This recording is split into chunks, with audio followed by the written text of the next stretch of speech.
So she'll cut the grass probably, but she won't cut. Oh, next year. There you go. But that's all right. She guess keeps it's saying, fast track. you didn't marry me for cooking. It'll be this year, coming up. I wish Rachel was there, 'cause it's like, already eaten so much. I guess so. Oh, okay. Oh, I don't get any of them. okay. I didn't get a countdown. New. Good evening, everyone. We are going to call this meeting to order. May 9th, in-depth city council meeting. Cinda, will you please do the roll call? Councilmember Spread, Present. Harvey, Rockert, Present. Saucedo, Present. Brackett, Present. Fitzgerald, Present. Malcolm, Present. 6 present, 1 absent, Your Honor. Thank you. Thank you, everyone, for coming. This is an in-depth meeting, so we dispense with a lot of our regular formalities, but a little unusual. We do have a resolution tonight that is time-sensitive, considering approving a sidewalk or a street cafe easement agreement for Avenue Subs. Do we have a motion to accept this resolution? So moved. Second? Second. We have a motion by Councilman Fitzgerald with a second by Councilman Spread. Councilman Malcolm, how do you vote? Aye.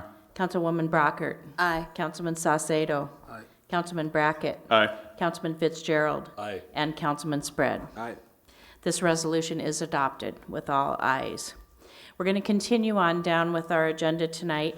We have some review of revisions to the rental housing code, and I believe Andrew is going to present that.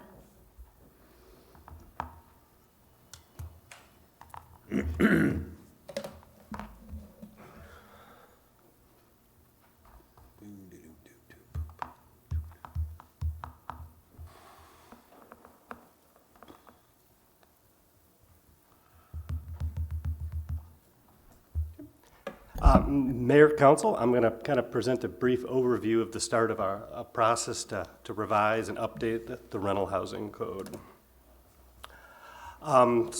So the intent of this revision, there's several points we'd like to hit. The first is to centralize all provisions relating to rental housing into one single chapter within city code. Right now it's spread across about a half dozen, which makes it quite difficult to use. We'd also like to make the regulatory language easier for people to understand. We'd like to streamline the rental licensing, registration, and inspection process, and also some updating of standards. Staff is nearing completion of the first initial draft for review for both the public and city council, and hopefully we'll have that out later this month. However, prior to the completion of this initial review draft, there's 3 rental housing related issues that staff would like to get city council's consensus on, so the initial review draft can reflect any council consensus that might exist on these issues. So I'm going to go through those real quick and see if there's a consensus, and that way the first draft we have for you will reflect this. The first is regarding the self-inspections. This was something that we added a couple years ago where with the annual registration, the landlord is supposed to go through and inspect the property and then return a self-inspection sheet to the city. Staff is recommending removal of this requirement.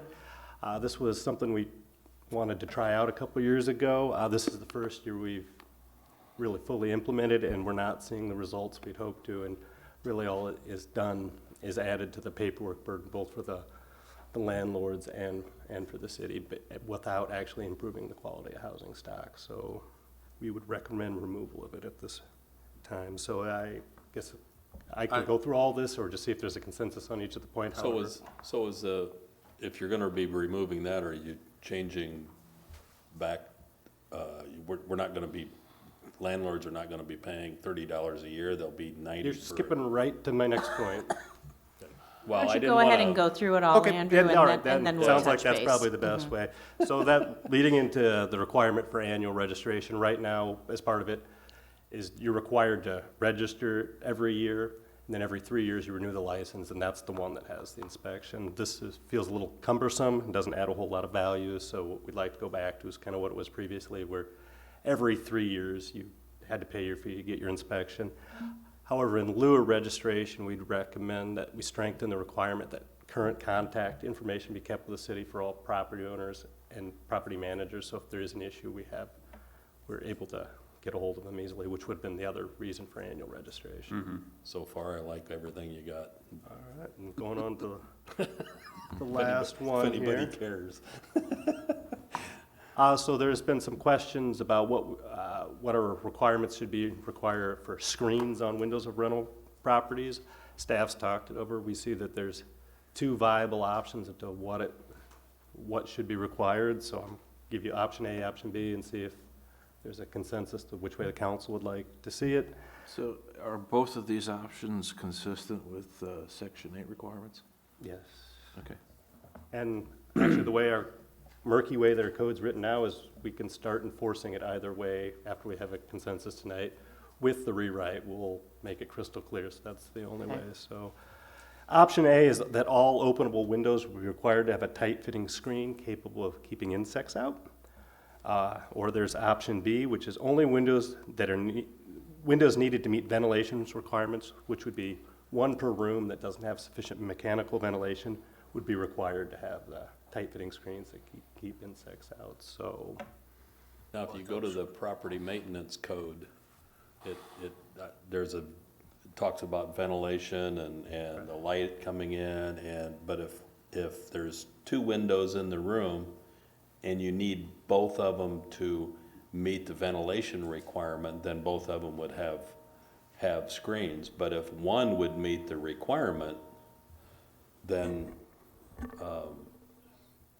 Only one. only one would have to be So- done. So that- so is that what is? what- the That's ven- option B. that's option B. So- Yeah, well, I just want to clarify that's what, So what is the ventilation requirement when you say one window may do it or two may do it? What is the requirement? it's a percentage of the square footage of the room, and I don't remember right off the top of my head, I think it was 10%, And then or is for- it 5%? and for mechanical ventilation, it's 2 air changes per hour. For mechanical ventilation, it have to be 2 air changes per hour if you're meeting the ventilation requirements through that.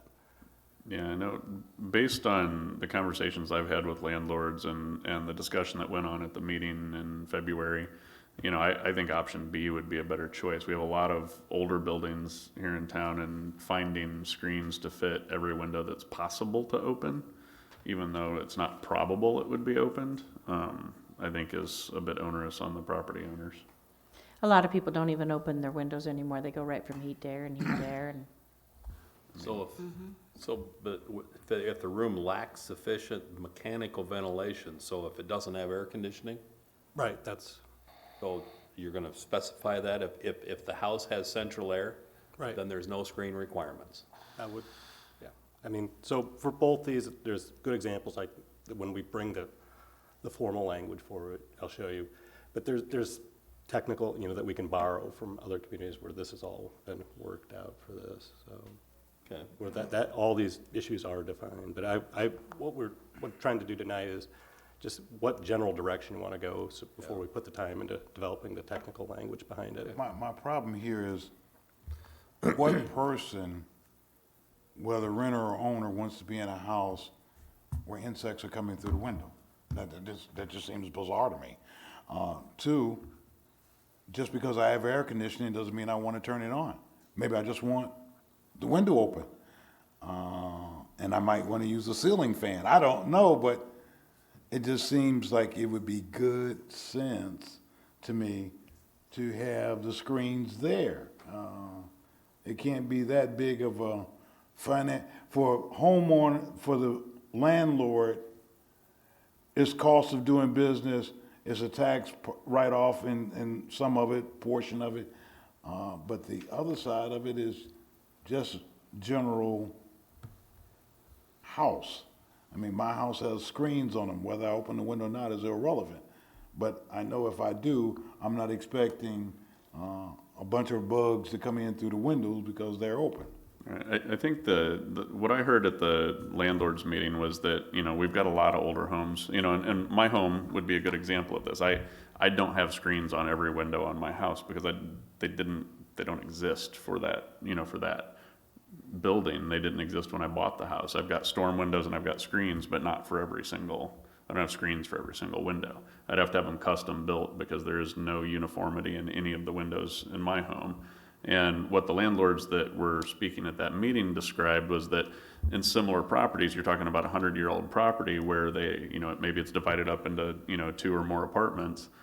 They have the same issue where every screen has to be custom made. So if they have an issue where they've got tenants that damage the screens for one reason or another, replacing those becomes much more costly and does not fall into that. And so when I look at the two, the different options where we're saying you have to have a screen for every window, or you just have to have sufficient ventilation where either it's, air conditioning or enough windows that can open with screens to provide that ventilation.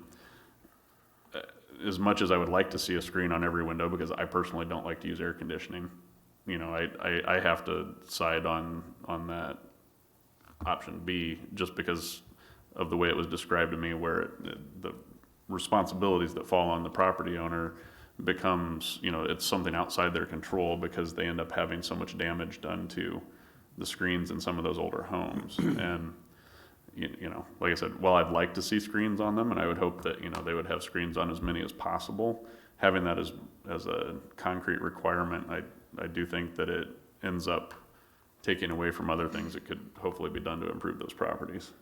On the flip side, if you had a family that was perhaps struggling a little bit financially, and if there were screens, perhaps they would want to leave those open as long as they can, but without putting on the air, which is going to cost them more money. I can kind of see both sides. I wished option B would be where there was at least one per room. Yeah, I would agree with that too. If we could say that there did have to be one per room that had a screen, even if there is air conditioning, and not have it be where it has to meet a certain requirement. If the air conditioning covers the ventilation requirement, still have the ability to open at least one window per room. That would be something I would be in favor of, because like I said, I don't personally like to use air conditioning. My home supports that with the crosswinds, but sometimes you just like to be able to open a window and, as Oz said, not get bugs coming in. So I think that would be maybe. Yeah, but here we're talking, and I've visited to quite a few landlords about this as well. Here we're talking about a situation where it has to have a tight-fitting screen. Now, in the option you're talking about, where there's suitable ventilation, you have central air, there's no screen, but they still want to open the window, you can still buy those portable screens and pop them in yourself. Sure. So there are options. The issue becomes tight-fitting screen. Gotcha. Well, and the issue also is who's responsible, the landlord or the tenant. Sure. The way you're saying it, it would be on the tenant financially. The other way, it would be on the landlord to provide it.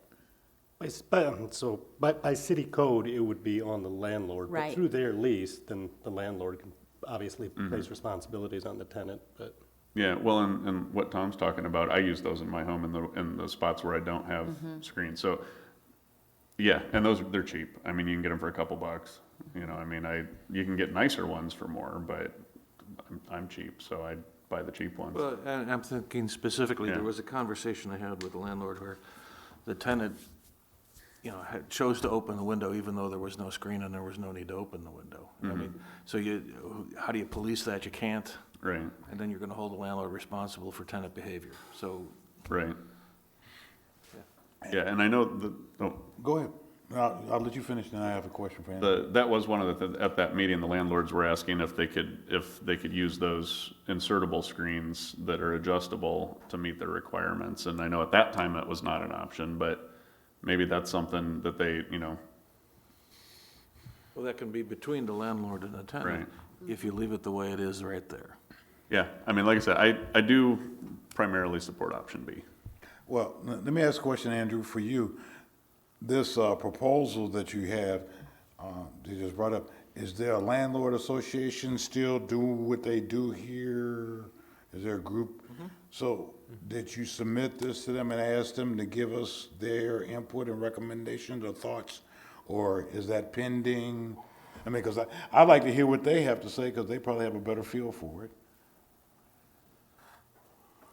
Mayor, council. So yes, I attend the landlord association meetings, and we have been talking about this since before the big landlord meeting in February. And I would talk the last time about we were looking at this and we would be coming tonight for direction, and that their meeting is actually next week, so I will go to them with the final, with where we're kind of headed and get additional feedback as well. The other thing I would add to that is once we have an initial review draft, they're obviously one of the people we're going to visit with it, but we wanted to address some of these issues before we had something for distribution. So screens was the second issue. There's still one more? No, the self-inspection and annual registration were the other two. Were They're two kind of- together. They're kind of bound together, but yeah, those are the three. So when you said that the self-inspections we implemented a couple of years ago, you said we didn't get the desired results. What were the desired results? Well, the idea, and, you know, the idea was that if, to have, to force, the idea is that you force the landlord to go into each property each year and look at it, and then hopefully by that they're addressing some of the issues. Otherwise, we're only coming every 3 years, but. Can you go back to the slides on the self-inspections? There was one that was farther, well, wait, no. It was, keep going the other way. If it goes one more, it's that. Oh, yeah, that would help. You go ahead. Somebody else had a question Just while I look left for and it. right. So what if the landlord already paid his $30 for the year in his triennial inspection? There's gonna be a little bookkeeping problem.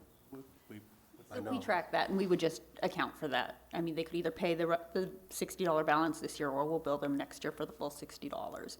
And I would say that related to the implementation of the self-inspection, the bigger issue for us is the use of administrative time. We were having to send out 3 notices to just get half of them back. So it was more, I mean, it's as much, yes, we weren't getting them all in their units, but we do know some of them were. But more importantly, it was taking a lot of staff time and resources to kind of implement that piece of it. So are you trying to break up the number, because you can't go by landlords, you gotta go by number of units, kind of break that up to where you've got a fairly, like a third, and a third? It or- already is. Okay. So from before and going forward, it will stay that about a third of the rental units in the city are inspected and billed this year, next year, Okay. and the following year. This wouldn't change anybody's 3-year cycle. What it is just getting rid of what you do the other 2 years where you're Yeah. not having the. Well, I was just concerned that by making the change, all of a sudden now you gotta do, now you're out of sync and everything, but Doesn't that's change, fine. doesn't change the inspections at all. Because that was, I just had a conversation with a landlord the other day, and that was, he wanted to pay once every 3 years, and he says, what are you doing with the screens? I says, we're gonna require you to have screens on every window in your properties. If you could go to the slide, annual registration.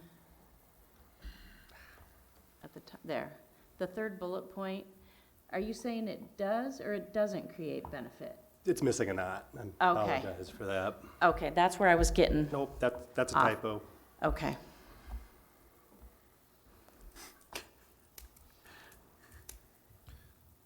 Well, as far as the screens go, I would be in favor of option B.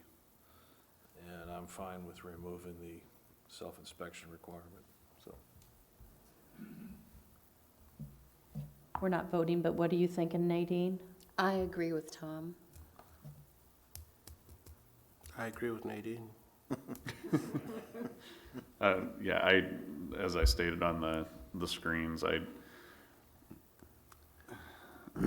have some concern about the wording of B, but I favor it over A. I really, if there was some way to still, one of the things that the landlords that I heard talking at that meeting, they didn't seem opposed to needing to provide at least 1 or 2 of those foldable screens. So if they don't, my thought would be if there's some way to say if they don't have any screened windows, period, if none of the windows can open and have that tight fitting screen as it is, that they provide one or two of those folding screens. And, you know, if it gets destroyed, lost, or whatever, I don't have a problem with them charging their tenant for it. I'm not saying that this should be a free thing, but I think that as long as it's, not destroyed, that should be something that goes along with it, so that, as the mayor stated, if they want to be able to get some fresh air, they do have an option. Because while I think most landlords are going to already have some screened windows, my concern is that we do have rental properties in this town.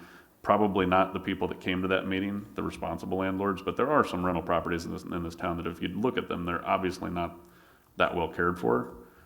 And my concern is that in some of those cases, it's the property owner, not the tenant, that is creating the issue. And so I would like to make sure that at least that requirement is there in some way, shape, or form.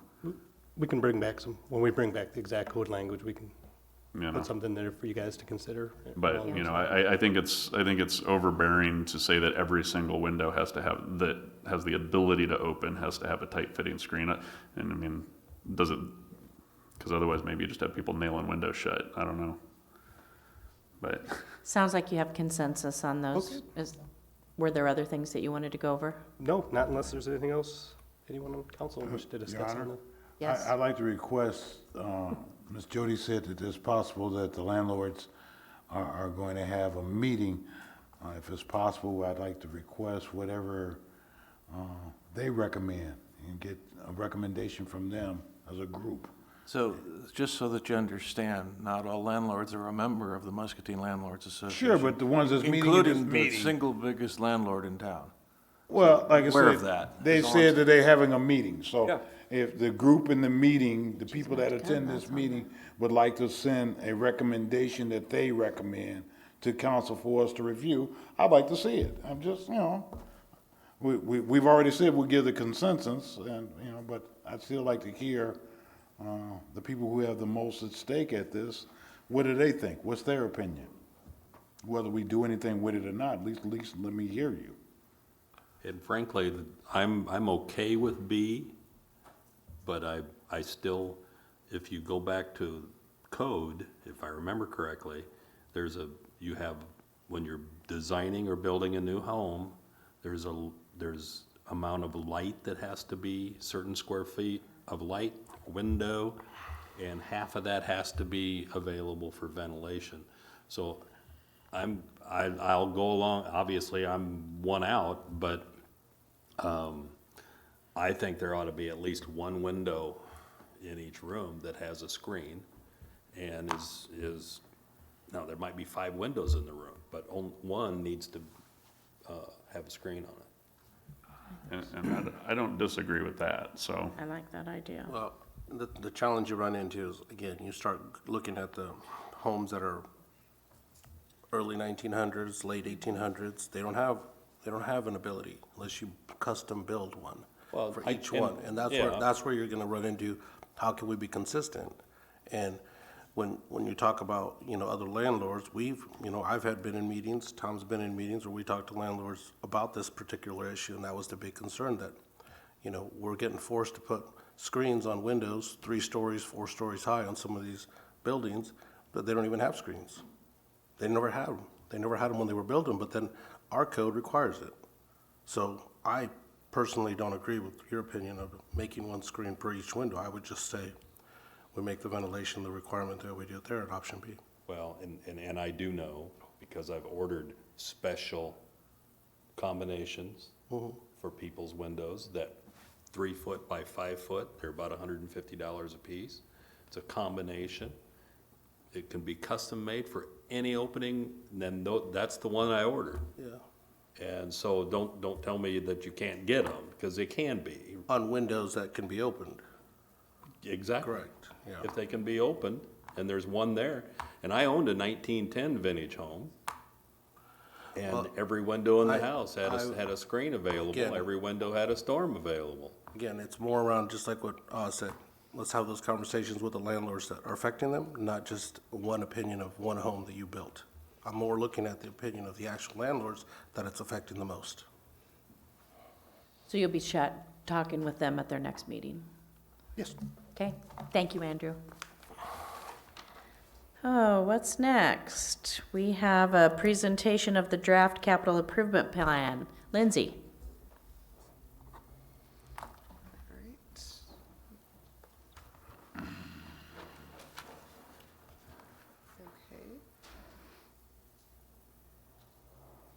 All right, Mayor, Council, tonight I will be presenting on the FY 2020 to FY 2024 Capital Improvement Plan. The council members should have received a draft copy of this plan, I think, early last week. And tonight I will just kind of do a brief overview of the content, the structure, and the process taken to complete the draft. So I'll start with what is a capital improvement plan. It's a document that can be used as a tool to help the city facilitate scheduling, planning, and execution of public improvement projects over a 5-year period. The projects in the document are based on the community's need and the desire and the community's ability to finance the project as well as implement and administer them. And also a 5-year CIP is required by Iowa law for all municipalities. What are capital improvement projects? For our community, they must cost a minimum of $25,000 to be included in the document. They can be projects that are construction, reconstruction projects, rehabilitation to things like public facilities, or site improvements to infrastructure such as streets, drainage facilities, park and recreation facilities. It can be the purchase of major equipment, the demolition of demolition activity, and then street, sewer, and property improvements are just some examples. The process taken to complete the document, a few months back, the various city departments submitted their projects to include in the document to our staff. And the Planning and Zoning Commission has already had the opportunity to review the document, and they've provided their comment and recommendations, and they have already recommended adoption. And then once council has ample time to review the document, they're able to provide modifications to us, and we can implement them into the document where necessary. And then a amended version will be brought back to the council and adopted by resolution after a public hearing. So within the document, each project has a scoring, has a prioritization score. We developed a scoring mechanism, and Andrew and myself have scored each of the projects based on these 9 questions that are listed up on the slide.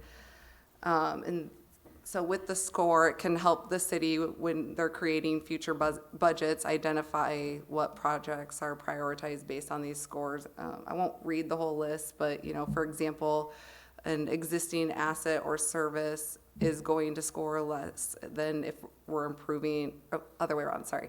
If we are doing a new asset or service, that's going to score less than if we're just going to be improving an existing asset or service. Or the second item is future costs. So if it's going to decrease the operating budget, that's going to score higher than a project that's going to annually increase the operating budget. And this is an example of the prioritization score sheet. I know it's kind of small, but this particular project has a score for each of those 9 questions, and at the bottom there's a total score. And then in the document we have an overview of all of the proposed projects at the beginning, and they're listed based on or in order of that prioritization score. And if it is a project that has multi-years in it, then those are listed separately with each year. And this slide just shows an example of what a description of each project looks like. It has things like the estimated cost, the funding source if it's available, the timeline, and if needed, a picture and or map is included. And we've also summarized summarized the funding source by year. So it's kind of hard to see, but each source is And this is blank right now because I haven't done the math for all of it yet because I'm still waiting for updates, and I already tried doing the math once, and I'm just gonna wait. And then lastly, we have the summary of the projects by each fiscal year. And so it lists them in order of their score on the left side, and then on the right, again, it's by funding source and then by department. And I think that's my, last slide, so. Any questions? So is that an actual project that, like, when you have on page 8, the bridge deck replacement? I'm sorry, what? What, is it a project? Yeah, is that an actual? Oh, yeah, on the slide, yeah. Okay. So that's when we discussed about probably trying to put a sidewalk on the side at one time. And you're just looking at replacing the decking, is that what that is? Yeah, that would be more of a question. Okay, yeah. Okay, no, that's fine, I was just wondering. Is there a timeline that you'd like to get input, to come back in June, July for council input? So that you want to do that at an in-depth session, or you want that in writing? What would work best? I know it's a lengthy document, so I guess what would work best for the council members and Probably the next in-depth. I mean, with the individual projects, I don't know if they need to be discussed here. If someone had a question about like an individual project, they could always email me or call me. Who did the scoring? Andrew and myself. Okay. Is June sufficient? Or would you like a little As more long as time? it's the in-depth. Yes, in-depth. Is that good? That works. Sounds like the June in-depth. Okay, sounds good. Thank you so much. Yeah. Next, we are going to have a review of our code requirements for storm shelters. Jody? Just keep the road show going.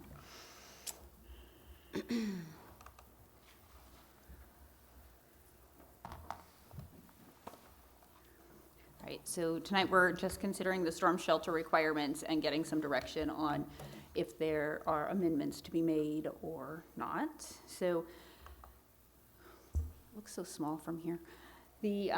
So just a review of how the building code works. At the city level, we adopt a building code. We've adopted the 2015 International Building Code, and we did that in 2017.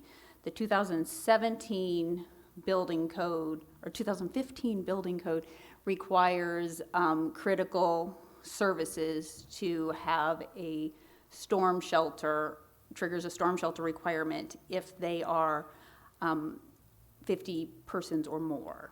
What are in they occupancy. defined as critical services? Okay, so we'll talk about this a little bit more, but critical services are where there are employees required to respond in such a storm. So police, fire, ambulance services, and schools where children are housed, and it's a service to be provided, necessary to be provided. I'm not really sure why that gets lumped in with that same group, but that is, those are the four primary.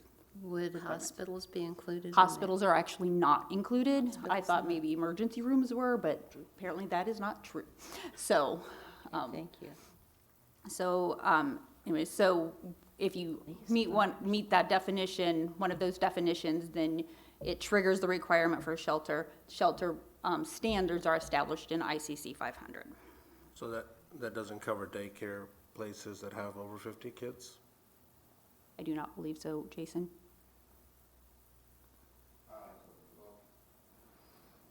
Okay. Doesn't. That's why I'm saying I it's say, really I consistent. don't but believe so. You can look it up, but it doesn't cover it. I didn't think it did, but I wasn't going to swear to that at this moment. So any place where critical services are required? Correct. All right, and so then I just want to talk a little bit about how the code is developed to understand the depth of knowledge and review that goes into establishing that base that we use for the city code. So the International Building Code, they design a set of minimum standards. It's not meant to be the grandest, the best. withstand everything. And quite honestly, the storm shelter requirement is intended to withstand an EF3 tornado and we all know that a tornado, the scale goes up to a 5. So, but their vision is to protect life, safety, and welfare of people by creating safe buildings and communities. That's the vision of the code that we adopt. And then with that, so just the sheer magnitude of numbers, there were 64,000 people that voted on the codes in the last, in the current revision that we are not talking about now, but that's what they have the numbers for. They have more than 8,500 government members and more than 45,000 private entity members. It's revised every 3 years, and so I put the picture up there not because it is dramatic, and that is a picture of more Oklahoma, but to explain why why all of a sudden it was required in the 2015 code when it wasn't required in the 2012 code. So, as with all things, it's built on people. So you have people looking at stuff and they're looking at current issues and what's happened. And they adopted a code in 2012, and then the next year they had a newer school severely damaged by a tornado with deaths involved. And so then people reacted to that and built it in. And then with the weather cycles, just to continue that a little farther, with the weather cycles being what they are, there had been some proposals about lessening that requirement in the ICC process, and one of them was requiring it only if you expanded beyond a certain percentage or a certain number to increase. Actually, there was one of the proposals just to be to change it from requiring it for the entire building to just the addition, and they actually didn't adopt any of those changes. They actually took out the one minimizer. I don't have a good word for it, but under the 2015 version, it only triggers if it has an occupancy of 50 or more. In the 2018 version, they actually took out that limit. It's now required if you add one body. So, so that's just kind of to explain, and that's just explaining how they get to the process and why and where their kind of thinking is. So the requirements of the code are meant to be flexible, but they don't consider cost. So when we talk about the cost of adding a shelter, it doesn't look at that because it weighs life safety over cost and gives developers or builders the flexibility of looking at how do you do that in a way to meet your requirements. And again, the standards are to minimize risk for the community and the entity that adopts them. These are best practices, and adopting them kind of minimizes the risk, the liability risk. So we don't need to talk about this much because we just did about what's required. Thus my 3 pretty pictures. And so we're talking about it tonight because we actually had the first projects under the code that was adopted that would require it came forward. And so, but it's not the only one. I mean, internally we're talking about converting the old DOT building to a firehouse. That would trigger the requirements for a shelter. Just to put it in perspective a little bit. And so, as is practice when we're looking at things in the city, we looked at what other communities in the state do, as well as what the state requires. And so the state requirement we've talked about a number of times is they actually don't require shelters in communities that in communities that they govern. They defer to communities where there is a building code adopted for those jurisdictions. Then those requirements apply to whatever's being built. However, as you can see, we looked at a number of communities that do have building codes of their own, and by far the majority of them have retained them, and the fire department, the local fire marshal did reach out and talk to a number of them about their thought process and how they did it, and at least half of and he contacted at least half of them, and with 2 of them being in the removed or modified column, but most of them said that they enforce it in full and they intend to continue to do so. So, out of those communities that you talked about, How many have actually built a tornado shelter? I think only 3 of them actually have schools that have built tornado shelters. Which ones? Hold on just a second.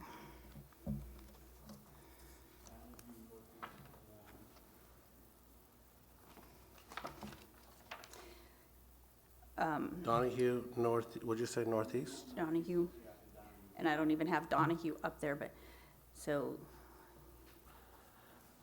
And did they build Milwaukee has one in shelters at the process size now. of what we're requesting? they actually didn't amend it at all. They required it for the whole student body. For the whole school? So, and again, that's because Donahue and Milwaukee are building new schools. So it's part of the whole, so the new occupancy is the whole school, but, That's different, okay. so. And then, so when we looked at it as staff, we did want to balance what the goal of the code is to maintain life safety, as well as then consider our internal liability issues and come up with options for how we help move all of our projects forward. And so those 3 options were obviously retain the code as it sits.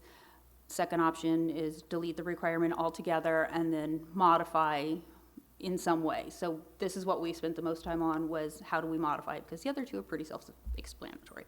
So we looked at the code and we went through ICC 500 section by section, and again, we were looking at maintaining life safety, but providing options that minimize the cost of it.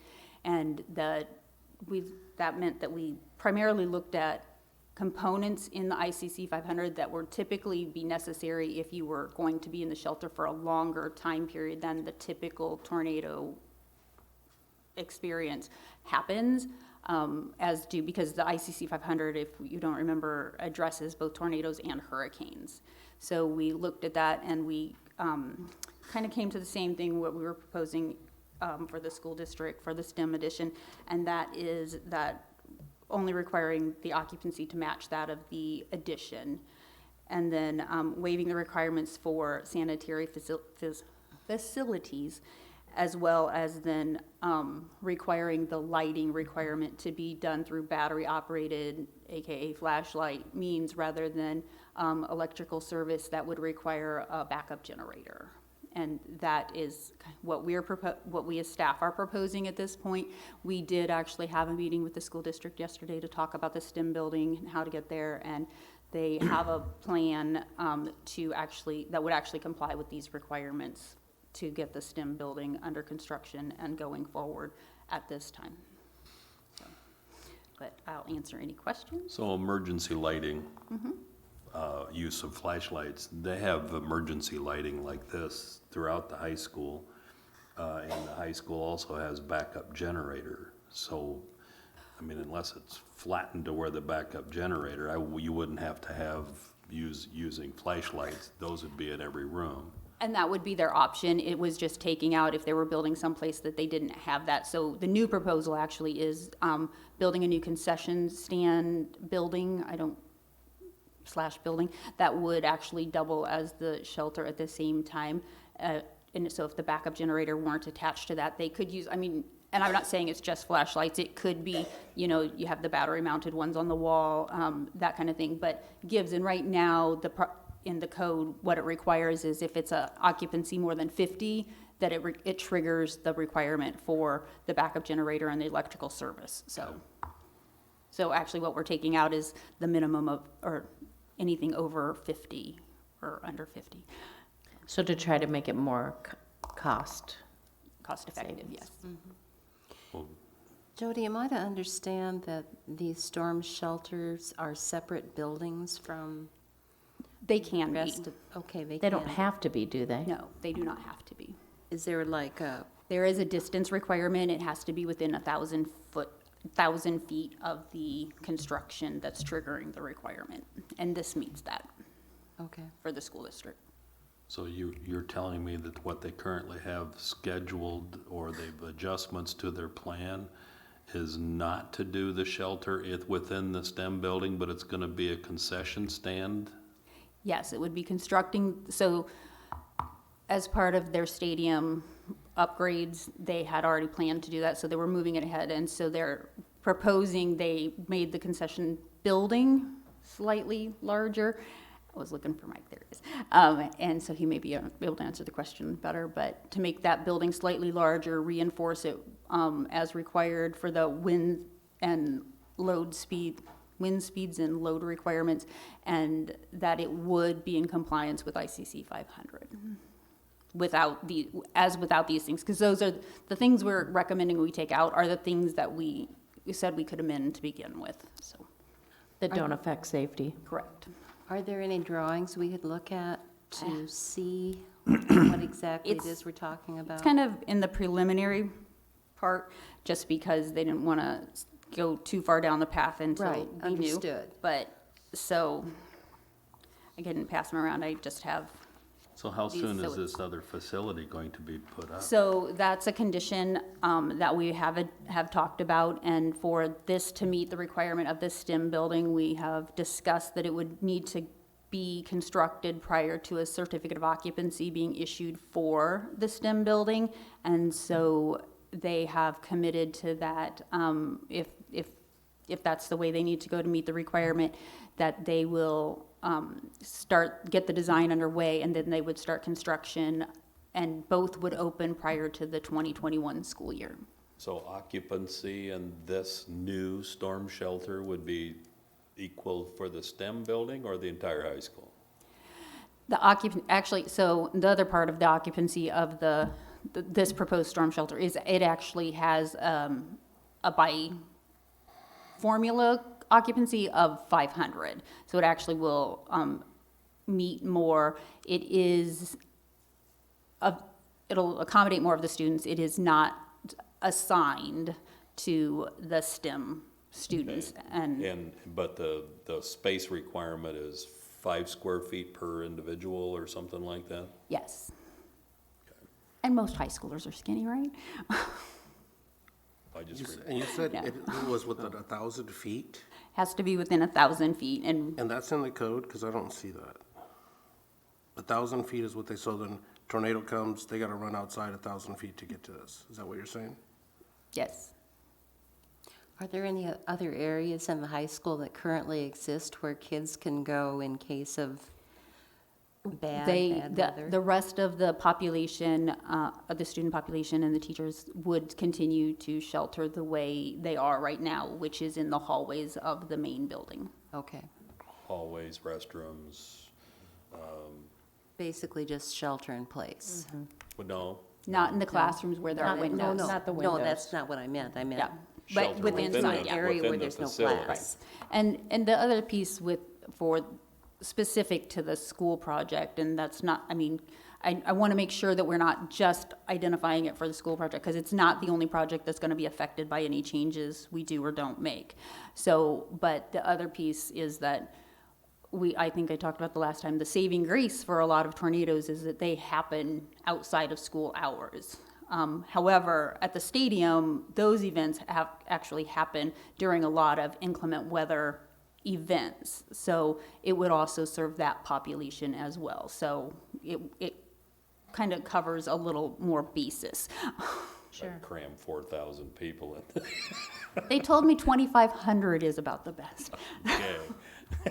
So, I guess one question I had, where does Jason stand on this? Because you're Can the you one come that, you're up? the expert on this stuff, right? Is that my understanding with the different certifications and everything you've got? And then I also would be curious where our first responders stand on this issue as well. And I'd like to hear the city engineer's opinions as well, on Sure. specific to that proposal. Yeah, Well, hello, my name's Jason. I wouldn't consider myself an expert by any means, but Okay. I may be able to answer some of your questions. So you have a question on where do I stand on this? well, I mean, because it was you know, with your expertise in the different code, the different requirements, and what I understand, I know I don't think I've ever actually had a one-on-one conversation with you, but based on what I understand you were hired to do and all of that, that's why I'm asking for you to come up and voice your professional opinion on if this compromise is a good solution, and as far as safety of the students as well as cost savings for the school district? The short answer is yes. Okay. I think the proposal that the school district brought us was fantastic, actually. Ultimately, I think we're gonna be able to protect more lives. We'll end up with a multi-use building, and I think it's a win-win situation all the way around. We're meeting the intent of the code. We're providing a place of shelter for who knows what could happen. I mean, this is Muscatine. We just had a tornado, 2 years ago or something? So it's definitely possible. Is it your position that it is necessary to have these storm shelters built and keeping it in our code? Oh, absolutely. Absolutely. As far as my stance on how do I feel about amending Section 423 out of our code, I think I wouldn't recommend it at all. Okay. Yeah, because I mean, as I stated, when this was brought up before, I want to make sure that we're not limiting the development of, the STEM, the STEM building and whatnot, but I absolutely have a strong opinion on keeping, our students safe. I mean, that's critical. Mm-hmm. So I just want to make sure that we're, allowing a project to move forward, but we're not compromising the safety of kids, so. Yeah, absolutely. I think we can use the code to promote growth. Okay.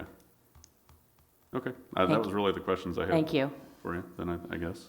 Jim, do you want to weigh in? Thank you. And I would like to Thanks, Jason. give a big shout out to the school for coming up with this great solution that I think is going to be workable for everyone.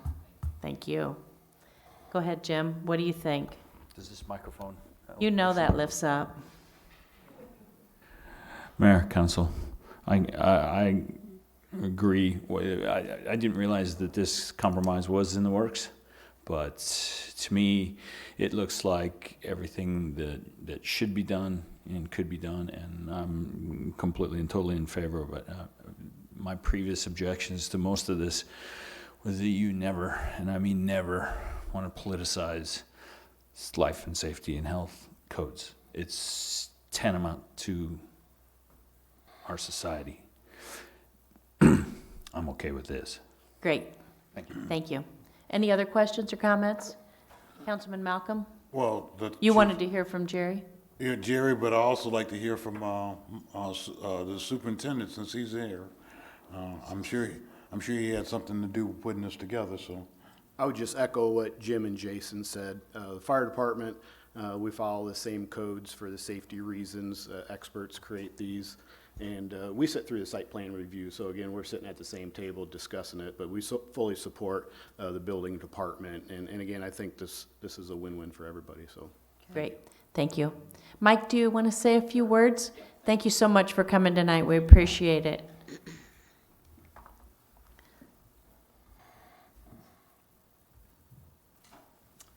Well, first, I want to thank the council. Like it's been mentioned before, is the city staff's been wonderful to work with to come up with a compromise. And I think from the district perspective, we feel this is a great compromise. It's a win-win, like Jason mentioned, for both sides. It puts a priority on health and safety, which we obviously believe strongly in as well. So we just appreciate all the work that Greg and his staff has done to help make this a reality. Very good. Thank you so much. Thank you, Jody. We're going to move on. So I'd like to. Oh, I'm sorry, go ahead. Okay, so my concern is if we obviously come to this agreement, I know that the school district still has future plans for future use and more projects coming up. I'd like to make sure we have something in writing as far as how we're agreeing to what we're doing versus saying, hey, here's going to be, if this is an amended code, because I think in the future you guys are going to have West Middle School getting renovated. And if we start saying, okay, we're renovating that, we're going to maybe move more students, does that now create this monster of saying now we're going to enforce the outside shelters? Because that's great that we can keep, the life and safety, which is important, but also there's costs associated with that when you start putting that in. And a lot of those numbers are really astronomical when you start putting that. So they have to have a plan to say, okay, well, if we're going to require that, you can't just say from 2014, it didn't have it, 2015, we have it. It takes time for budgets and capital to be raised for some of those things to say, okay, we're gonna require, a $5 million building, unless it's already re-engineered and thought inside to versus maybe a renovation at West Middle School. So I'd like to make sure that we have some sort of an agreement with the school district to make sure that we're clear on what amendments we're having, because we're gonna have the same situation when West Middle School comes around. It'll be clear in that the code will be modified, and that'll come back for council approval. So it'll be very clear. What will be modified in the code? Just that these we three will, things. that we will do that every time, or we will do that on a case by The code will say case? these are the requirements Okay. of the shelter, that this isn't a requirement, this isn't a requirement, this is how you build it now. So just, I know there are other things in there that we take out. So we don't have the residential sprinklers in single-family homes. So just like that, it'll be a part of the code. Everybody knows. We actually had the conversation, and so it'll be clear and that what they have to do going forward, and we'll make sure that language is in the Right. revisions when we do that going I just forward. want to make sure something's in writing for the school district, so either that or we already have those conversations. So they know about the West- expectations. We have West Middle School renovations 2 years from now. I think some of the conversation a week or two ago was they were asking us to waive code. And that's not what we're doing. Correct. Because a waiver would imply we're gonna consider it again. But that's because we basically had to come up with a way of Sure. reusing another building, refacilitating, because they've already got drawings already made up. And again, when you start building anything, you're not building it at 250-mile-an-hour winds. I mean, I'm still gonna be interested to see how we renovate, the new firehouse and everything, because that's probably gonna double the cost of what it's gonna make to build. It will have an impact And on so I a think lot of other it's things. gonna be Well, let's- very interesting to see how those things go out. But Let's let her answer. So as far as in writing and going forward, this will be ordinance, this will be code. It will be if you go online and you look up the building code, this is what will be there that says this is how you build it, until a body of the council decides to change it again. You mentioned West Middle School. West Middle School, they have an option if they're gonna put on an addition to harden that one new addition or portion of it, or put a separate shelter that's a multi-purpose room.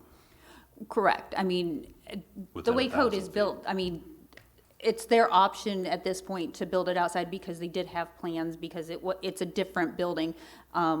So, if it's a masonry building already, the likelihood is they can make that work much easier than if they built an outside, more cost effective than if they built an external building, which would still have to be masonry and reinforced and all of that. So I think it's the planning part that it gives them, like you said. They know what the expectation is, and the architect that they hire will know how to build that in the most cost effective way. My only concern with this is the fact that you have students that I worked with for 35 years, that it's like herding cats to get them to go out, to go do anything. And my concern would be that suddenly they all know that shelter's out there, and they're all trying to get to the shelter.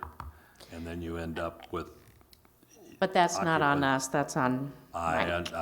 It is on us to a point. And I will say, I think it's not. I think the school has already started thinking about that. I believe you have assigned areas that they go to now. If they're in this spot, they go there. And that we actually talked about yesterday, kind of that process, and they're already thinking about how do they drill for this. So I think that they are trying to anticipate what will come as well. They'll have to redo their emergency action plan like you would anyway when you have a new building. I guess I would say, Perfectly well, but I understand students. I would commend staff and the school district for coming up with a solution that works well on this, and I like the idea of having these changes in there for moving forward, and that the school district then knows what they need to accommodate in the future, so that way they can plan for it. So I commend both sides of that for coming up with something everybody, I think, can live with for the most part. Good for the whole community when we can do that together. And Your Honor. Thank you. The other aspect we talked about is meeting early, and we've offered city staff as a resource when the school district is looking at future projects to make sure that we're meeting early and often, and staff can certainly be utilized as a resource. It would be good to So make that- sure that if they have capital investments that they're planning on doing, that maybe you have that shared with staff or something to know, hey, this is coming, besides just hitting it when they do their site review plans. Right. So the earlier we can have Sure. a set of plans or an idea or a concept, the earlier we can meet, the better the process. Okay. All right, thank you. Andrew, are you done? Just one last question. Do we need then to re-amend the code, or we're not really gonna? You can't act tonight, obviously. it'll I know, come but I up mean, so down then we the road. will have to. We'll bring back the amended code for council action for 1, 2, or 3 readings, depending on your pleasure. I believe the school district. That's what it is. I believe the school district would like us to move a little quicker. If we could. Did Two. we approve the code by resolution, or did we approve it by? No, it's No. an ordinance change, it's 3 readings. All right. So just for clarity, for this one, these are the same items that we've already offered them in terms of we can change these things to help the STEM project move forward. So it will be codifying those going forward, but I am issuing them a letter that says that, and I will be going to their board meeting on Monday when they're looking at awarding their contract to answer any questions their board would have. So we've already waived it for them, but we're working on changing the code from now on. Correct. Perfect. Right, so 3 Thank you. readings Yep. is just fine. Okay. We need you back, Andrew. We're going to talk about reviewing our hard surfacing.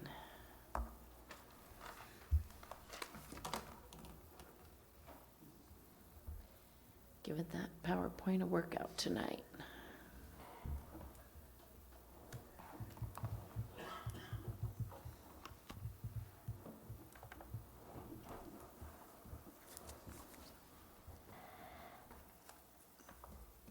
Okay, Mayor, Council. Tonight I'm bringing back to you something that started at a November council meeting. At the November 15th meeting, Councilman Saucedo made a request to initiate a change in city code to exempt the light industrial and general industrial and commercially zoned parcels from the present requirement for hard surfacing of parking lots solely for areas that are used for the storage for trailers, essentially. The council at that meeting then referred this issue to the Planning and Zoning Commission to get their recommendation on this issue, and we now have that. The Planning and Zoning Commission extensively discussed this issue across 4 different meetings in December, February, March, and April. Over the course of these 4 meetings, the commission had a wide-ranging discussion, which included specific discussion on the rationale for the current parking lot surfacing standards. There was an examination of the parking lot surfacing standards for about 30 other nearby communities in Iowa and Illinois, the impact of the current regulations on the community as a whole, and also specifically on businesses that are operating a large number of trucks. How effectively the current standards have been enforced was discussed. The appropriateness of using slag as a parking lot surfacing material was much discussed. At the February meeting, the commission directed staff to prepare code language in line with best practices that would permit the storage of vehicles and trailers and other equipment on non-hard surface areas in just the M2 district.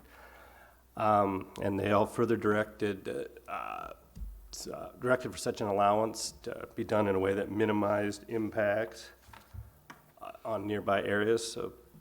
So staff did do this, and we did prepare some draft language and just hit the highlights on draft language that was discussed. Once again, only non-hard surface parking would only be allowed in the M2 zoning district. It wouldn't have been allowed within 100 feet of a parcel containing a residence or a public road, be required to be screened from a public street or a home with a building or a landscape buffer. That installation in such non-hard surfaced area would require prior review and approval by the city. that such areas would have to be maintained weed-free and with no standing water, with the use of slag would be prohibited, and such areas would be prohibited for use for customer parking, employee parking, loading, unloading of vehicles, or vehicle maintenance.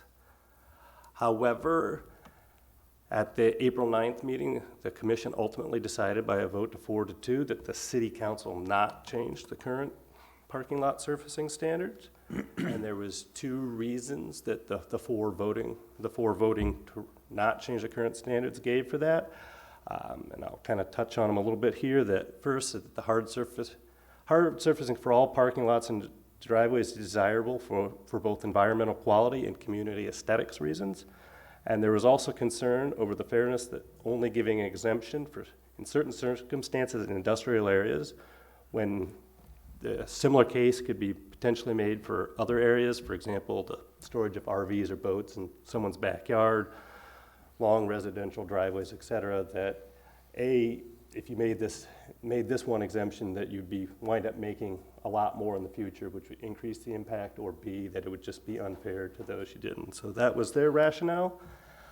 Then I would also, the 2 dissenting members, like to give their rationale for that, share their rationale for that vote. One was that improvements to air quality locally since the adoption of the hard surfacing standards was, in their opinion, removed a big part of the rationale for these hard surfacing standards. And then the other rationale for that was the proposed draft language that they discussed would have been sufficient to remove any negative impact. So that is the commission's recommendation, and at this point, questions, comments, or your direction to staff? Yeah, I do have a quick question. Yes. One of the issues that tends to surface frequently is the matter of grandfathering, and I don't see any mention of that here. So that was also extensively discussed, and that's also an enforcement issue. There's 2 things that I believe we've discussed that we're working on an update to the grandfathering, and we'll be bringing that forward through the commission to you, just how we look at grandfathering. That was the non-conforming use presentation? Non-conforming use, so that kind of branched off on that, and there'll be a specific point for parking, and the council can choose however they want to handle that, but I think to explicitly state how that's supposed to be would be useful. The other recommendation that will ultimately come out of this discussion is that enforcement-wise, one of the gaps is that for parking lot expansions, if for an already existing, there really is no requirements for permit or review. You can just go out and do it. And not just this does cause a number of issues from surfacing to drainage and stuff, and so I think at some point in the near future, I'd like to bring a proposal that anytime you're expanding your parking lot, there'll probably be a trigger size that you need to go through the site plan review process to make sure you're meeting all the applicable standards. Thank you. Go ahead, Santos. So, obviously, I had made this request because I had businesses reach out to me. I didn't make it to that last meeting where they voted, which I was disappointed in myself on that. I thought that they would have passed it after we had already had an agreement on different options that we would have made it work. But I think it's something that, from my perspective, is very important that we stay consistent as a city. And when I had all those examples that I'd shared with different locations across the community that are in M2 districts that have gravel, the cost, again, for a business to install asphalt or concrete is just astronomical compared to where if we can say, hey, if this is a city council approval that we could do, then it would be more beneficial for those companies versus saying, hey, we're just going to go right outside city limits and build our same spot. Because I guarantee you, any area that's in a farm ground or around the roads, you're going to see more dust than you're going to see, and they start claiming in regards to saying, dust and issues from that area. That particular M2 district in the industrial park is already majority gravel. So it was just trying to be consistent, and that was what my request was for recommending that to go to the planning and zoning. I would add that I actually like what was put forward as a proposed change, regardless of the fact that it didn't pass planning and zoning. I would support that change to the code. I think that it would be, I think it would provide the appropriate distances from homes. I think that if it is restricted to the parking of, the storage of those, not a parking lot, but but a storage lot. I mean, as, Santos has mentioned, and I've witnessed myself, we have them all over town, and that's not something I get complaints about. And if the with the requirements that you put together, I know like it was a 2-4 loss on that, in the planning and zoning, but to me, it seems like it makes sense, and I would support that. I am too. As far as the draft language, I prefer the draft language. Has any of the folks who voted against the proposed change, have any of them ever worked in the transportation industry and know what it is that goes on with a trucking company? I wouldn't be qualified to speak on their resumes or backgrounds. Okay, thank you. Anyone else?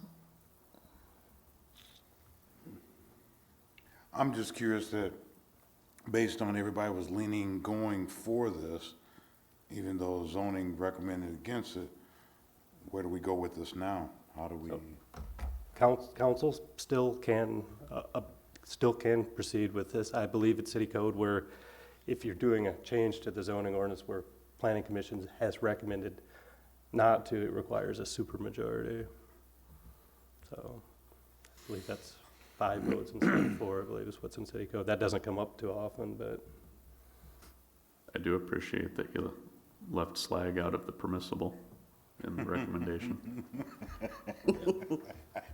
We spent a long time talking about that. So really, I guess we need a consensus, and that consensus needs to consist of 5 council members on whether to proceed or keep the language as it is. So if we don't have 5 council members, there's really no use in spending Andrew's time on that. Well, The non-conforming he's already piece- drawn it up. He's already drafted it up. It can still come back for a It can. vote, and at that time, we'll know whether or Since we're not, short I mean, with the council. discussion could happen the night of the vote, and You just we, need to have a consensus to move forward, and then you need a supermajority to make that actual Right. vote, correct? Correct. That's correct. Okay. I would like to see it come forward. As would I. So would I. Phil? I understand some of the issues, and I understand the grandfathering. I believe that this particular requirement was put in place to keep the PM 250 Which is dust gone now. requirements. Pardon? Which is gone now. I understand that. Okay. But that was the intent to start with. We've had numerous residents that have put a building up in their backyard, and if it had a garage door on it, we required them to put hard surfacing from wherever all the way back to their, But that didn't cost millions of dollars either. But that's a driveway. but it's it's a percentage of the value of the asset, if you look at it that way. Their house didn't cost $6 million either, but, That's true, that's true. so I'm not, I guess at this point, I'm not willing to say bring it back, but all you need is 4, and you have 3 right Councilman now. Malcolm? I say bring it back. I mean, you can vote again if you want to keep it, but, let's bring it back. Let's go through it again and look at it with fresh eyes. I mean, that's what we're here for. Sounds like they want to bring it back, and can you double check on the rule that? Yep, that'll On all the be part of the staff. supermajority, That'll okay. all be part of the staff report. Sure. So, Thank you. Okay. Appreciate your work on this. Communications, Councilman Spread, do you have anything tonight? Nothing at this time, thank you. Councilman Fitzgerald? Nothing at this time, Your Honor. Councilman Malcolm? Nothing, Your Honor. Thank you. Councilwoman Brockert? Nothing tonight, Your Honor. Councilman Saucedo? Just 2 things. Again, I thank the staff for all of the work that they've been doing on the flooding. We've, again, managed to go through another week of success and good wall retainage and no incidents. So again, a lot of hard work from them, and I appreciate their work on that. I've been going out there quite a bit. I will be gone next council meeting. I will be out of the country, and I will be back after that. Thank you. Councilman Brackett? I just wanted to say that I attended the residents meeting at Hershey Manor. I brought that up at the past couple of council meetings. I'm not going to drag anyone up to the podium tonight, but I did hear quite a bit of complaint at that meeting from the residents, and while they were speaking to the manager there, and that they had issues with the temperature control in that building, that it was excessively hot, and that they clearly stated that that had been something that's been going on for quite some time, and that they had made that complaint to staff. So I wanted to make that clear. I do also want to, I've got additional questions on it, but like I said, I'm not going to drag you forward here because it might take some research. But I have a lot of concerns about the timeline being able to be kept as far as the 6 months. And I also want to see if there's anything that I can do to help, because there were comments made about it being a HUD level holdup. So, but I would like to point out that one of the questions I asked last time was whether or not tax dollars were involved in this, and the amount of HUD dollars in it are not insignificant, and that is tax dollars. So just, I understand that was just a misunderstanding on that statement, but I did want to clear that up. So, and that's all. Okay. Staff?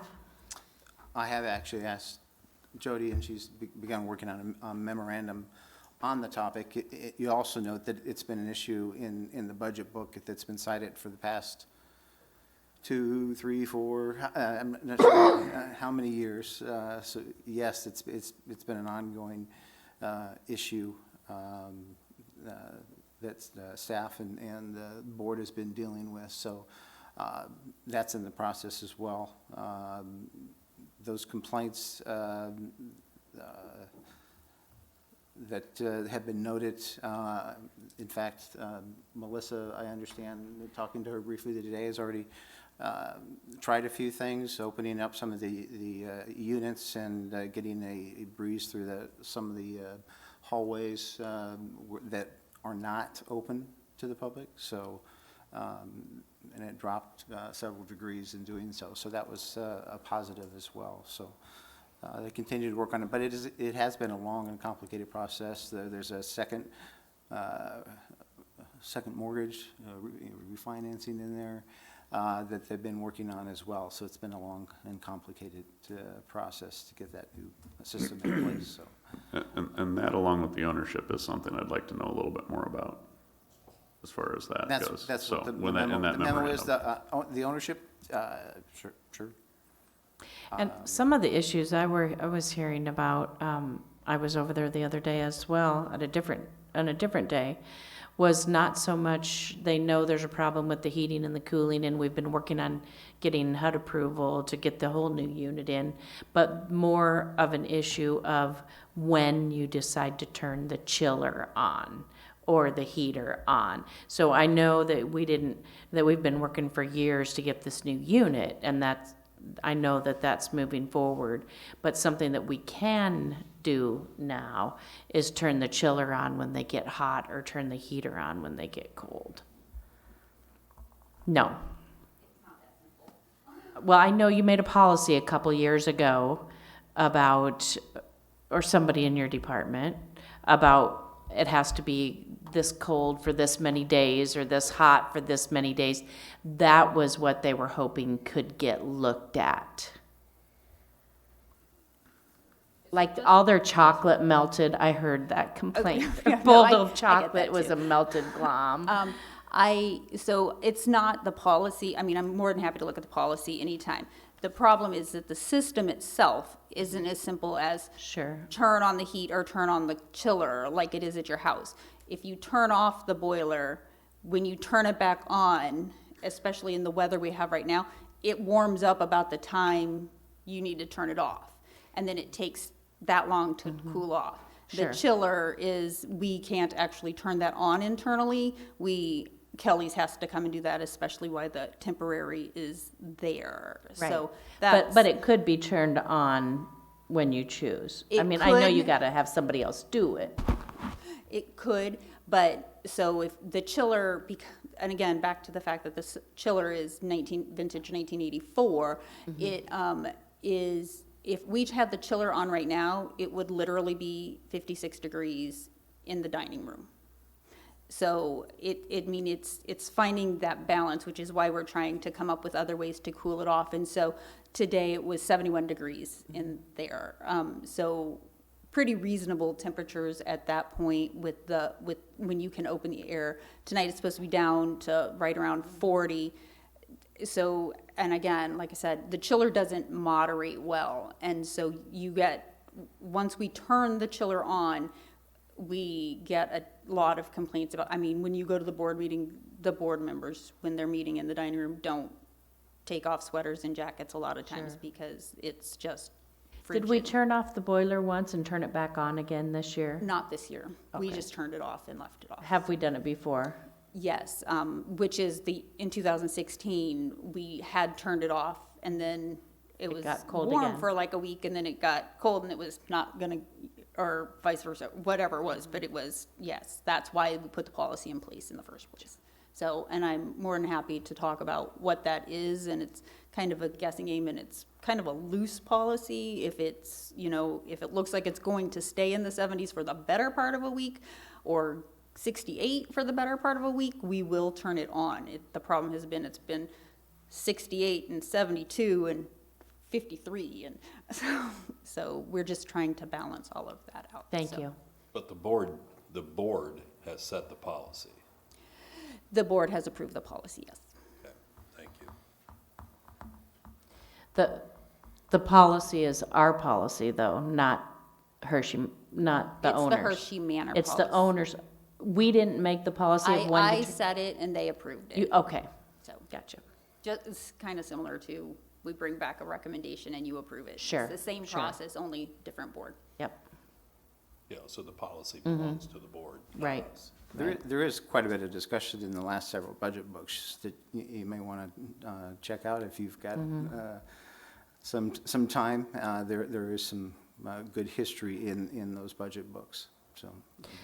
I know we've been working on getting that machine, the new unit, for a very long time. Okay. I just have a few things, if you guys are you done? Brian has something. Oh, Brian has something to say. Thank you, Mayor, Council, Brian Steinman, Public Works Director. I just wanted to give you and the public a brief update on the flood fight and particularly Mississippi Drive. I've seen a lot of questions, why isn't it open yet? As the river falls, we will bring back our protections and open that up. We plan to clean the Mississippi Drive around the Iowa Street intersection tomorrow, but we're going to close it Saturday morning for second Saturday anyway. So we're just going to leave it closed Friday and Saturday, and we'll open it up again on Monday morning. So I know there's some questions about that. That's the reasoning behind that, because it doesn't make sense to open it and then close it and then open it again. So we'll just open it Monday morning. We appreciate the public staying out of there. The barricades are up for your safety as well as ours, so please don't drive around the barricades. As the river continues to fall, we will continue to pull back our flood protection. We'll get the streets cleaned up. We don't want cars running through there where there's mud on the pavement and tracking mud throughout downtown. So that's why those barricades are up, and we ask you to please respect those and work with us and help us out, and hopefully we'll all be through this as soon as possible. Thank you. And the mud is not necessarily clean mud. And that's why we don't want it spread throughout the Any mud's entire clean downtown. mud, He's got clean mud, obviously. apparently. Okay, I just had a couple things. First of all, we are over halfway through the second part of spring cleanup week, which means this is the week that you can take your tires down at no cost up to 8, I believe, or is it 6? 6. Down to the transfer station, haul them down yourself, and they will get disposed of down there at no cost. just this week. And next week is the week when you can take electronics up to 4, I believe, and drop them off for free at the transfer station. So don't forget those weeks or you're going to be paying the next week and you'll be kicking yourself. The next Coffee with the Mayor is May 18th at 9 a.m. at Happy Joe's. Our city guests on Tuesday, Chris Boer's going to come and give us lunch served at no cost all summer long. Lastly, I would just like to share that the nominating committee is going to be meeting at the end of the month. We have a variety of boards and commissions that have openings on them. If you are interested in serving the community by volunteering on one of the boards and commissions, then we would love to have you go on our website and fill out an application and get that submitted ASAP to Cinda. That's all we, go ahead. Can I ask a question on that? Yes. So if somebody has problems filling out the application online, can they come into City Hall and fill it out in person? Yes, All right, thank you. we have done that. I had someone ask that question and I forgot to bring it up earlier, so I'm glad that you mentioned it. Yes, there are a variety of openings, and if you actually go on the city's website and drill down, you can find an article written by there. Hopefully, we'll get it over on Facebook for everybody. That's where everybody reads stuff. Did you see it on Facebook? Saw it on Twitter. I think it was on Facebook. Was it? I think I saw it on Instagram. I didn't see it on Facebook. Well, Instagram too. I think so. There you go. Saw it on somewhere on Well, social media. if you are interested, this is your opportunity to get on one of the policy-making boards and commissions, and we appreciate your volunteer service. Thank you, everyone, and we will have a regular council meeting next week. Motion to adjourn. Yep, so